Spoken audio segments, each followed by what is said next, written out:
Hi, everyone, and good Monday to you. I sold that pretty good. It has, in all reality, been a pretty good Monday. We're well above average weather-wise. And I think I often use the term, our luck is about to run out or something close to that when talking about the forecast and an abrupt change that is just around the corner, as there usually seems to be.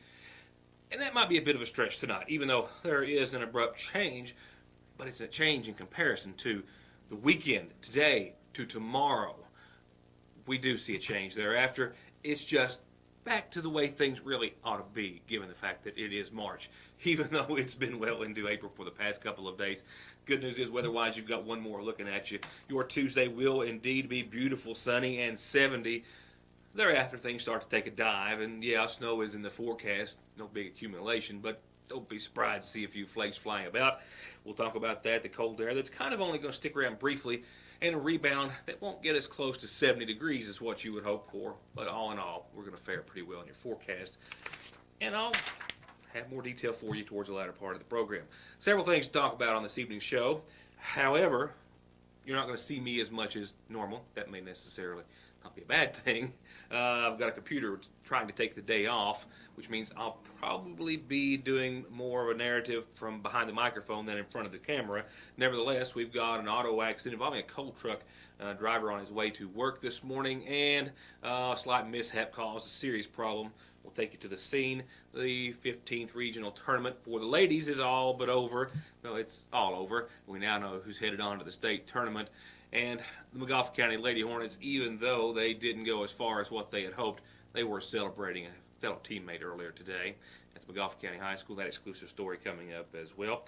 I've still got fiscal court meeting coverage from last week. It's tied up in that technical mess that I mentioned a few moments ago. We've got a whole lot of things going on this week and a full show tonight, so we'll go ahead and get to it in much more detail. Beginning with an auto accident involved a coal truck, an unloaded coal truck. The driver on his way to work early this morning, still in darkness, and that may be one of the reasons that he forgot a very important aspect before getting in the vehicle and heading off to the job.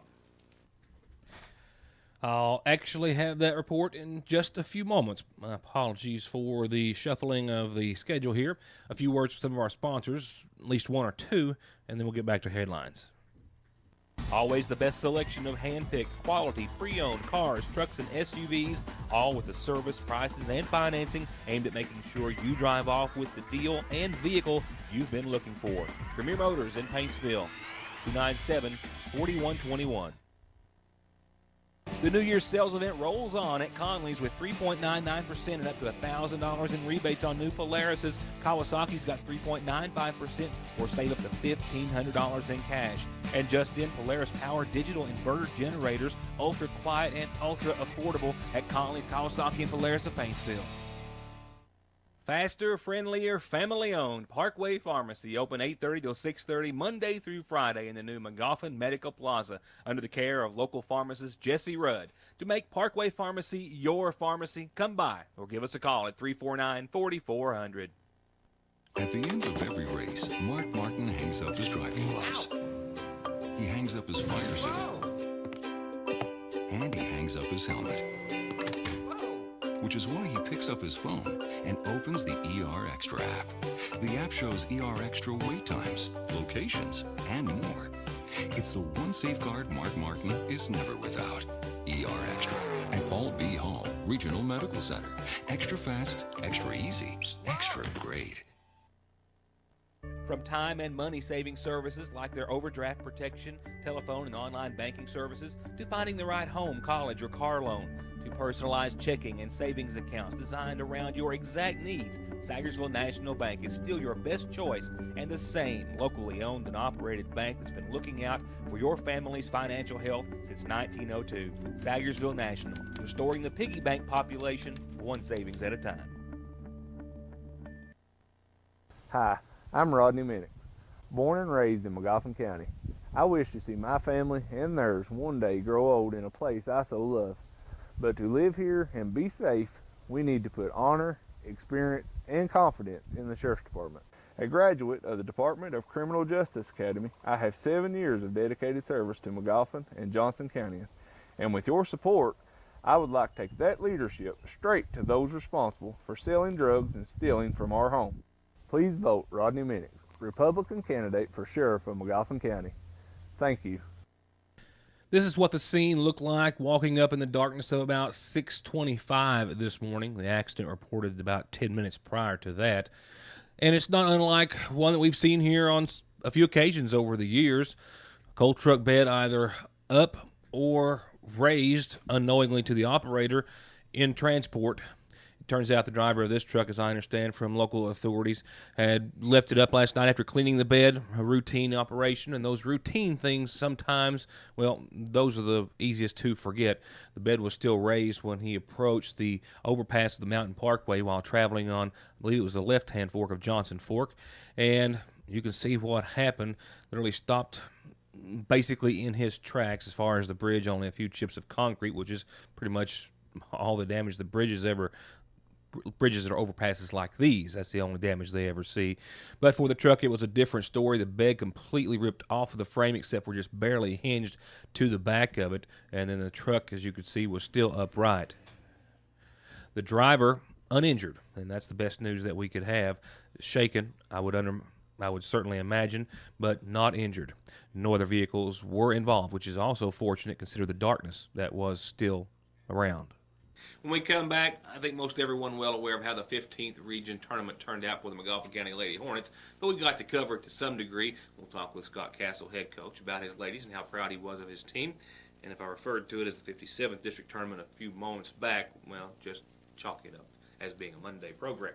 With that said, we'll hear from Coach Castle and see who did win and see who's still in it. The boys bracket's still alive after this. If you're thinking it feels like spring is never going to get here, then stop in the seasonal shop in Sagersville where it's already sprung. They've got all the colors, styles, and all the collections of the season just bursting from home decor and dishware and table settings and so much more. Plus monogrammed and the most colorful of ways to say welcome. All this and so much more at Fraser's Prater Drugs Seasonal Shop, just down from the drugstore and the Radio Shack. Hey, Hatfield, I reckon I'll take my pig back. Ain't your pig. Yeah, it is. No, it ain't. Yeah, it is, and I can prove it. Ma, I just sent a picture of our missing pig. Tell everybody it's time to start feuding. Oh, for heaven's sake. I guess ain't gonna be no feud. Real nice picture, though. We'll put it on Instagram. Appalachian Wireless is 4G. Great pictures, video, text, and talk. Bigger savings, better service. That's today's Appalachian Wireless. Have you ever noticed how many insurance commercials and advertisements are on television nowadays? You can't watch your favorite program without seeing a little pig or green lizard trying to sell you insurance and get your money for their premiums. But let me ask you this. If you have been in a serious wreck, do you really think that you are in good hands of the insurance companies when you have lost wages, medical bills, and pain and suffering from your head to your toes? The answer is no. If you want to truly be in good hands, give me a call. I'm attorney Donald Wayne McFarland. Let me put my 20 years of experience in working to protect the rights of injured people to work for you. 349-9000. Our other top story will be up in just a few moments. A letter of intent inked today at the McGoffin County High School by one of our own Lady Hornets. We'll take you there and see who she's going to be playing college ball for. As for the 15th region tournament, well, for the ladies, it's all said and done, and it will be the ladies of Shelby Valley who would defeat the McGoffin County Lady Hornets and then go on to take the championship and then have a reservation for state. Even though it was a loss, it was a comeback of sorts. The Lady Hornets struggled in the last few minutes only of the 57th District Championship, losing to Johnson Central. Of course, the Lady Hornets favored to win. And their first game in the region, well, that against Allen Central, it was a win. It wasn't a stellar win. They did pick up a great deal of speed before it was over, and they really gained on that in their second round, taking on Shelby Valley. Shelby Valley, though, was victorious, 61-55 your final score, and they just now, with that win, are taking away top region standings for the first time this season from the McGoffin County Lady Hornets, who have been there all season long. They do, with a whole lot of pride and accomplishment, finish up their season at 23-6. Coach Scott Castle says it's been a wonderful season nevertheless, and there is certainly a lot of aspects to be proud of.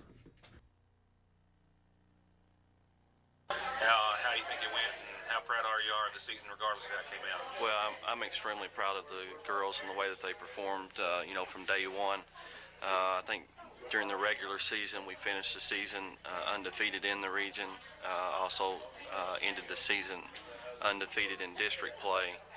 Of course, we go into the district tournament, and we make it to the championship game, and we control that game until about the last 3.5 minutes, and then anything that could have went wrong did go wrong, and naturally we lost that game. And that game was really important for the regional tournament brackets because we could have kind of controlled our own destiny, making it easier to get to the championship game. But things didn't work out. Played Allen Central first game in the regional tournament. It was a slow start, first game jitters, I suppose. But once we saw the ball go through the basket, I thought we got some confidence and finished the game in control. And then we faced Shelby Valley in the semifinals. We'd played them earlier in the season. Their true post player, Lakin Mullins, did not play when we played them back in January, and I think her presence was a determining factor in the outcome of the game. We go in at halftime with I think a 3-point lead. What we was concerned with in that game was winning the rebounding war. We were +2, out-rebounded them two rebounds the first half. We go in after the game and look at the stats after we lost the game, and they out-rebounded us 14 rebounds the second half. So I think that was a determining factor in the outcome of the game. Now, as for Shelby Valley, after advancing past McGoffin County, it was the championship round against Johnson Central. Johnson Central wrapping up their season there after 21 wins, 12 losses. Valley with only 6 losses, same as McGoffin County, but remember that one more win, 24-6. The final score for that championship game. A low-scoring game. I think the lowest scoring games for, respectively, their own scores for both teams. 39 for Valley, Johnson Central 30. It does mean that Shelby Valley goes on to take on Danville in the Diddle Arena, and that game in the state tournament first round is set for this Wednesday afternoon at 1:30. Now, the boys' bracket still very much alive. Tip-off for the first round of boys tonight, 6:30. That's Prestonsburg and the Eagles of Johnson Central. And game 2 tonight is 8:15, and that's Lawrence County and Shelby Valley. And, of course, those semifinal rounds will decide your championship game, which is to be played tomorrow evening at 8, of course, at the Eastern Kentucky Expo Center. Our exclusive story about the signing of a McGoffin County Lady Hornet to play college ball earlier today in a few moments. Right now, here's Monday's community calendar. And it's all brought to you by your local Farm Bureau agent, McGoffin County Farm Bureau agent Doug Green at 349-2416. And it starts off with birthday wishes abound this Monday. Herman Russell turned 63 yesterday. And I know this because Cody, Anthony, and Ma said wish him a happy, happy birthday from all of us and the rest of his family and friends. Happy birthday to you, Herman. Happy 63rd and a day. And happy birthday, Katrina and Stephen. It says please wish them the very happiest of birthdays. They both celebrate their birthday today. So from a whole lot of family and friends, happy, happy, happy, happy birthday to you. And I'm just now catching a typo. This is not a birthday announcement. This is an anniversary announcement, with my apologies, Dwayne. Nevertheless, a very happy 22nd anniversary to Dwayne Grigsby from your loving wife, Virginia, who loves you very, very much. Happy anniversary. Happy anniversary, Dwayne and Virginia. Happy 22nd anniversary. Congratulations, guys. And a happy birthday wish. I got this one right. It's a birthday, and it's to Flora Witten from your sister, Janetta, Loretta, and Dolores. They love you. Want me to say happy birthday to you.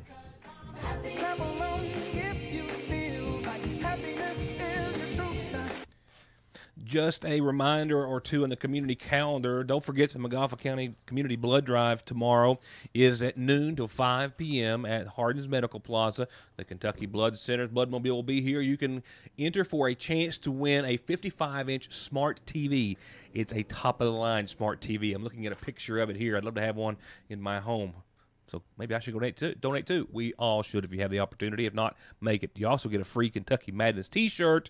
That's tomorrow, noon to 5 p.m. Also, another one tomorrow, a reminder, real quickly before I leave calendar announcements, the Big Sandy Community and Technical College walking track over in Peaburg is going to be the venue for the Walk for Awareness event tomorrow, 8 in the morning till 5 in the evening. Walk as many laps as you choose, all in an effort to raise awareness and promote March as Sexual Assault Awareness and Prevention Month. They hope to see you there. We hope to see your announcement on the community calendar anytime and every time you've got one. Here are tonight's funeral services. We now turn to them as they are brought to you by our friends at the McGoffin County Funeral Home. With a couple of listings this Monday, March 10, the first being in honor of Estill Hale, 46 of Gunlock, who passed away on Sunday's date, the son of the late Dan and Nancy Wireman Hale. Estill was married to Barbara Hale, who survives, and he's also survived by daughter Heather Nicole and sons Estill Douglas, Cameron Taylor, Cody Ryan, and Anthony Chase. Visitation is going to be after 5 o'clock tomorrow afternoon. It will continue all day Wednesday and until services. They are set to begin Thursday morning at 11 o'clock. Services are going to be at the Trace Fork Holiness Church, and burial is going to be at the Wireman Cemetery at Waldo. The McGoffin County Funeral Home is in charge of arrangements. And we've been asked to say a very special announcement today in loving memory of Virginia Connolly on what would have been her 84th birthday, loved and sadly missed by the Grigsby family. I'll be right back.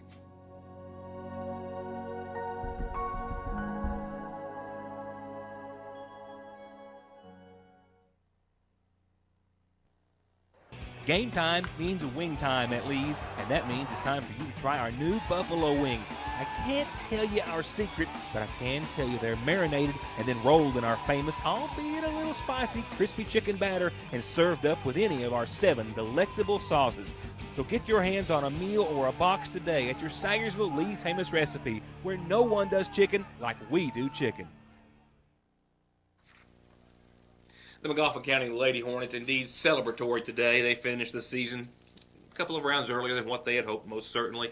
Nevertheless, 23-6 going out on this current season. A whole lot to be proud for. A whole lot of entertainment and pride they have bestowed upon all of us. And today it was pride they felt amongst their own, as one of their own was signing their letter of intent to go on and play college ball. I now take you to the McGoffin County High School, the library, and we'll turn it over to A.D. Neil Knee-High West. Madison joined by her mother, stepfather, and a host of McGoffin County individuals, the coach from Alice Lloyd, and a whole lot of Alice Lloyd graduates, including Mr. West himself. For Madison Reed signing with Alice Lloyd College, Coach Mills, Madison's here with her mom and dad, and Coach Castle, Coach Miller, Coach Green, Coach Darr, and just like to take this opportunity to congratulate Madison on, for me, as a wise choice, going to my home place, so I can keep up with her better. So that's what we're here to do today. Mr. Mills? It's a very exciting day for Alice Lloyd College. I know it's an exciting day for Madison. We're just really thrilled to get a young lady of her caliber, not only as a basketball player, but as a person. She's just a tremendous young lady, and that's what we're trying to build our program with. So we're very excited adding her to our roster next year. So we look forward to a great 4 years ahead of us. I just really feel that she has a great knowledge of the game. Her instinct level is a lot higher than a lot of the young players that we've watched this year. Her ability to find a ball coming off the rim on the rebound, her ability to score inside, and then she steps outside and can shoot the three. So that excites us a lot, because we have certain positions that we have to have people step in and play big minutes. And I really feel with her mental approach to the game, she's going to be ready to play at that level next year. Well, she's a remarkable young lady, a tremendous athlete. She's a great student in the classroom. And if you walk down through the gymnasium or the hallway out there, she's one of the true reasons as to why you see so many banners and accomplishments that this team that she's participated on over the years. can't say enough good things about what she can do on the basketball floor. We're extremely proud, glad that she signed locally. Hopefully we'll get an opportunity to go see her play, and just really excited for her. We've seen tournaments and tornadoes, and you've been a part of some really big things. I mean, how does that, are any of those, do you reflect back on any of those very often, or today especially? Yeah, I think one of the main things I reflect back on is sophomore year, just because it was a big year for us, just as a team in general. And everything that I've been through has kind of made me a lot stronger too. And I think that helped prepare me for, basketball later on and just life later on in general. How excited are you about today, and then more specifically where today's going to take you? Oh, I'm very excited about today. Alice Lloyd is, it's a great college. I'm interested in biology, and it's got a great biology program too. So, mostly I'm going to miss this team. Jazz and Sis, they're family, and then, Courtney and Jamie. I've been with Jamie since I've been in diapers, so I'm definitely going to miss her. And hopefully she goes somewhere, that way we'll get a player, just for the fun of that. So. You all have been, from the outside looking in, it looks as though probably one of the closest knit teams that we've ever seen. Was it that way inside? Yeah, it's definitely that way. We have a group text that it's constantly going on. It's to a point that you just want to beat your head sometimes because it never hushes. And just even as, friends and stuff, we always go out and just do stuff. Go out and eat, just random things like that. Madison has a whole lot to her resume, more than I have time for, but it does include joining the 1,500-point club in her 4 years of high school ball. Just 2 games ago, I guess it was the championship game against Central, she surpassed 1,500 points. I think her official high school career will go down with 1,513 points. As far as rebounds, there's no official tally. I spoke to her stepfather today, Harold, there, and 700 is a conservative estimate, more than we'll ever know. Let's put it that way. A big, sincere congratulations to Madison Reed. And I got to tell you, I almost feel like I should have a little bit of congratulations for this show actually getting finished. I thought at 5 to 6, I thought it wasn't going to happen, but everything started working at the very last moment. I only had to cut a couple of things, so I'm going to be a couple of minutes short. But, man, we've got so much other news coming this week. Right now, here's coming at you. That's your Licking Valley RACC forecast. And like I referred to at the start of the show, technically our luck's running out. Because we've been very lucky to have beautiful weather. 67 degrees today was the high at the newsroom. We're going to beat that tomorrow, but tomorrow's the last of it for a while. Good news is, no blizzard around the corner. Nevertheless, just above freezing tonight, mostly clear skies and a low of 33. Here's your Tuesday forecast. That's not a misprint. That's not wishful thinking. That's a 70-degree day staring at you. And I'm thinking, if you got a sick day coming, cash it in tomorrow. 48 for the nighttime low, much more comfortable. And that low of 48 is going to be close to daytime highs pretty soon thereafter. So sunny skies tomorrow. We will see some showers and clouds likely. We're talking about 2 o'clock Wednesday morning, so not really Tuesday night so much as Wednesday morning. Now, once they start, they're going to stay. Rain showers are going to continue throughout the day on Wednesday. And then temperatures are going to fall. This next front is going to put us down to about 19 degrees for nighttime lows on your Wednesday night. And that's not a misprint either. And you also have to factor in a lot of winds, anywhere from 5 to 31 mile per hour gusts day and night. So look for the back end of this thing to be white possibly. As far as accumulation is concerned, I'm not going to go there. I'm just not going to go there as far as amounts. We'll have more on that tomorrow, but we will expect to see some snow when the changeover happens as far as temperatures are concerned. I'll tell you more in plenty of time on tomorrow's program. But look, we knock it right in the head for Thursday's daytime high, 32 and 16, back to a little bit below average, partly sunny, clear skies that evening, and then we'll rebound Friday, and then we're going to hang around this neighborhood for a while. 52, mostly sunny, 32 for the nighttime low, a few clouds late, 50s again on Saturday, partly sunny, and I've got that 30% chance of rain in there that has been nixed out in the past little bit and bumped up to Sunday's forecast. So Saturday looks to be partly sunny and 55. Increasing clouds during Saturday night, but right now the rains look to hold off until Sunday, and we'll have a 20 to 30% chance throughout the morning and afternoon. Highs in the 50s again. We do drop down to 40 degrees at the start of next week, and then after that, well, let's just say that's as far as the forecast goes. That's as far as my time goes as well. Thank you all so much for being a part of it. We'll see you back here tomorrow night for more of your news today.